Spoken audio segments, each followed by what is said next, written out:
All right, solo practice. Sunday, August what? August.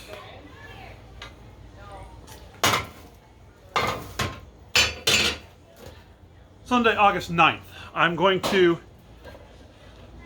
do a stab at a chunk of interpretation of Marozzo's first assault, the wide play, the entry into the fight.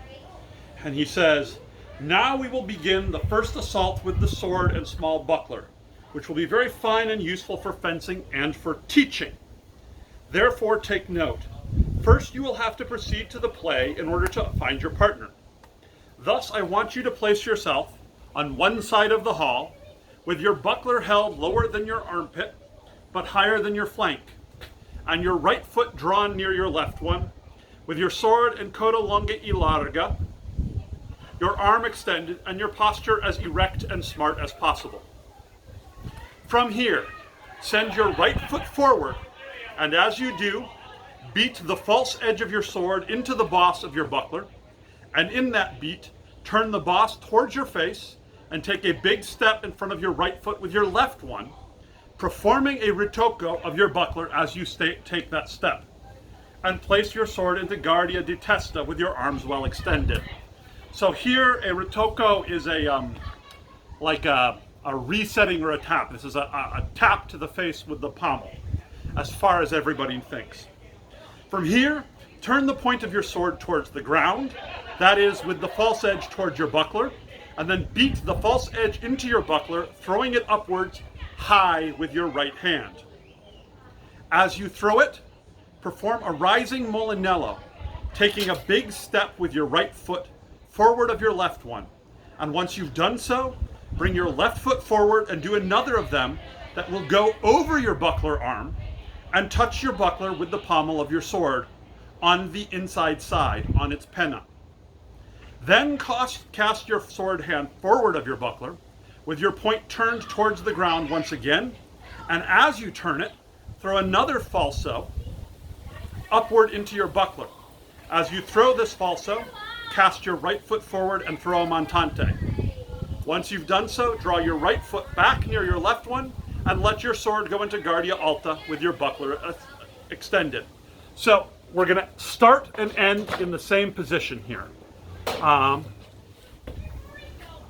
Let's see if I can manage this on the first couple of tries here. I think I have the beginnings of an interpretation. This makes for a useful solo form, but I will begin with my things that are drawn up, and then, right? So, from here, so from here,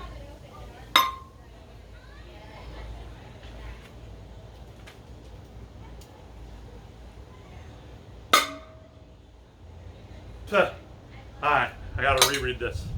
No matter how many times I do this, I keep going. So, boom, boom, boom. Okay, that part I'm good with. That goes there. False edge throwing up. Rising molinello. So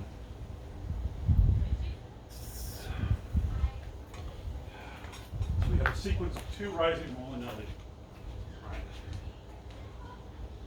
Probably that's my idea of a rising molinello.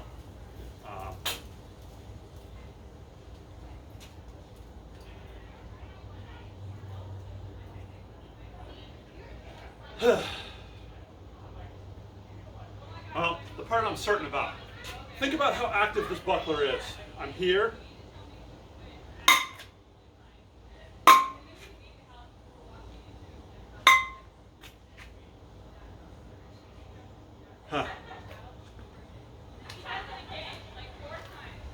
So I do throw it high, false edge, then beat it, throw a rising molinello,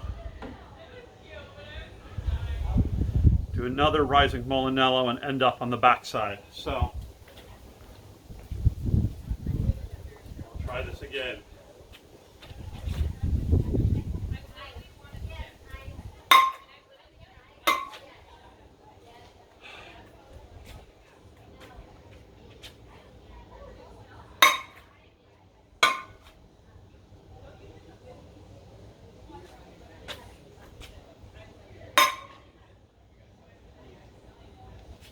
So that, if I'm here, that becomes.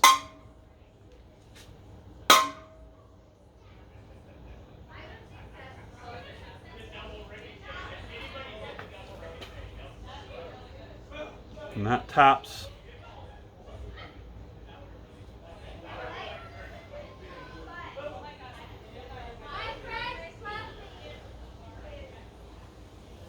Then we come through a falso upward into the buckler.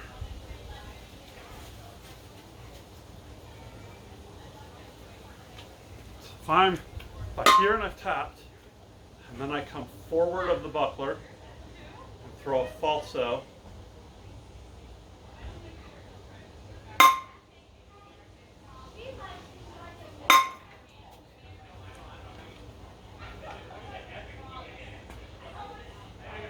And immediately, so I come.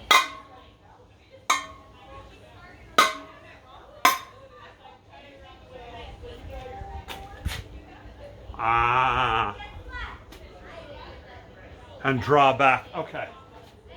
Let's see if I can come up with something that works here.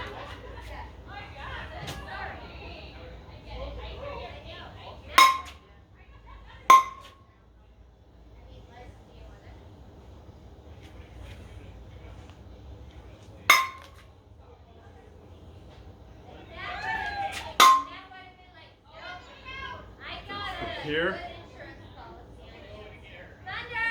I come.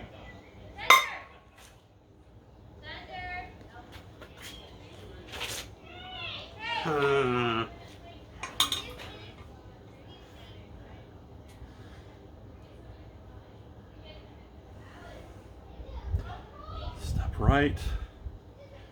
Bring your left foot forward. Tap on the there. Then sword hand forward of the buckler. Throw another falso up.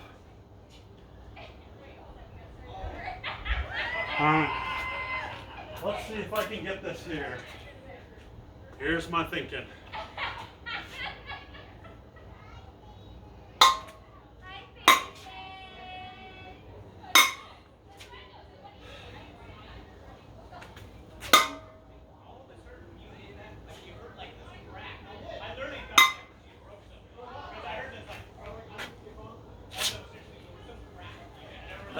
I'm gonna have to stop. Yeah, this really does cover ground. Let's see. Starting back here. From here. Once. Twice. Right? Then from here. Then from here.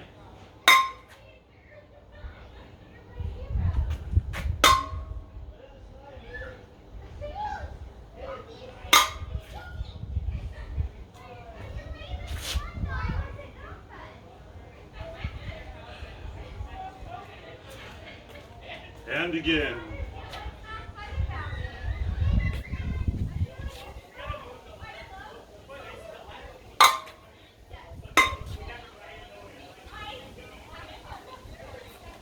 That needs to be smoother. All right.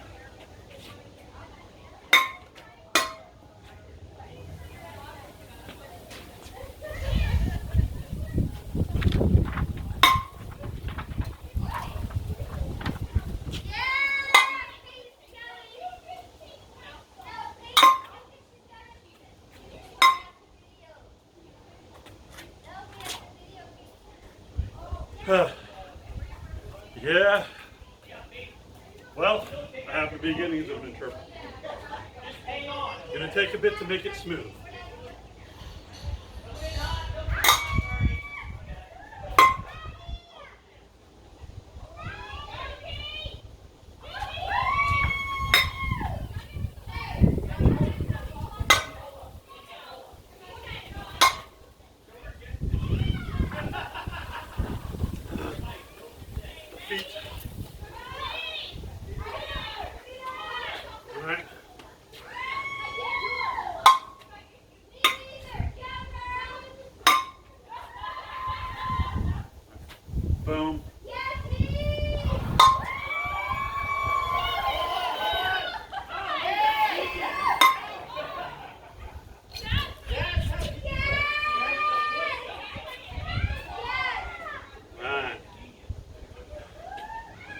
And again.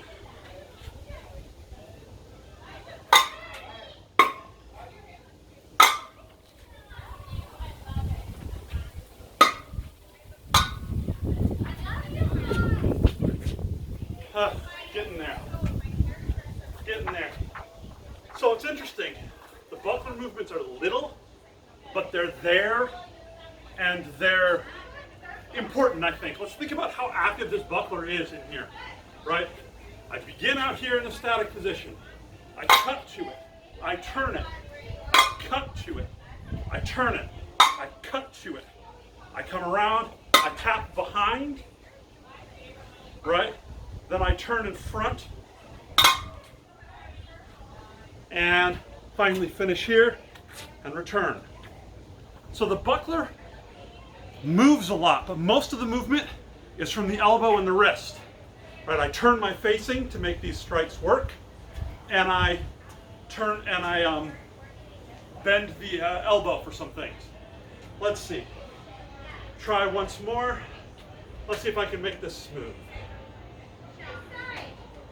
Well, let's start with a good one.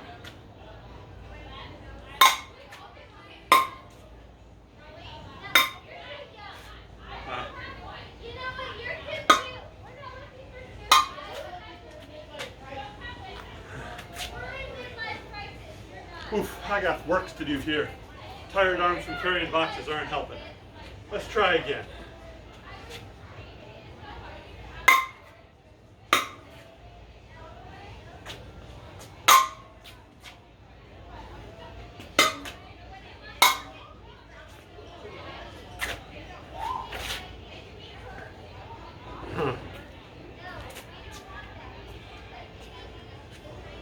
So he makes a point at the beginning and the end here of being very upright. So my expectation is in the middle we change. Why make a point of being upright if we're not differentiating that from our other stance? So let me adjust this based on the movements of how I want to fight. Upright to begin, right?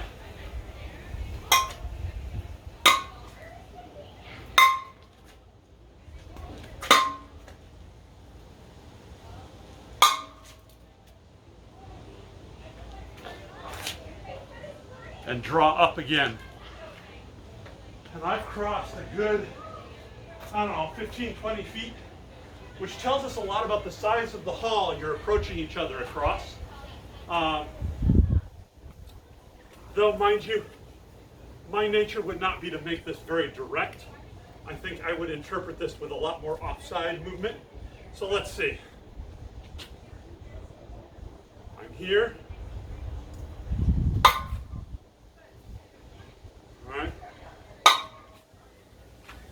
Try this again.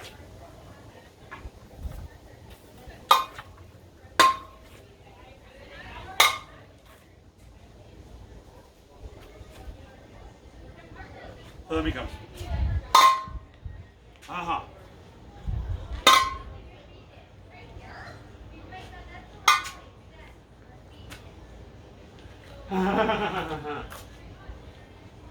This is starting to make sense. This is starting to make sense. I could do this Georgian too, and it would make equal sense. Always thought this was kind of silly before, and I think the way I see most people do it, it is kind of silly. So from here,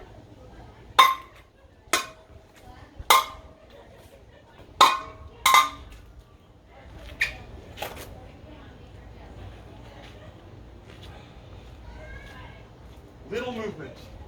And you'll notice the other thing we're doing, we're continuously making contact with our buckler. What does this teach? Marozzo's a teaching text. He's teaching not to be afraid of striking your buckler with your sword, which brings us to the sword and the buckler coming to conjunction, acting in conjunction, just like we do in Kevser sword and buckler. So, I'm here.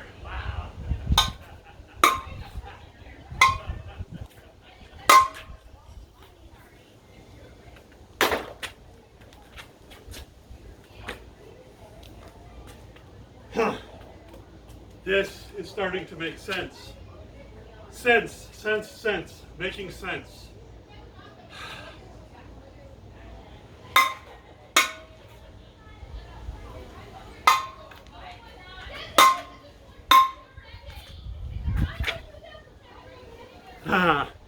That was ugly. But you get the picture. There is stuff, interesting stuff.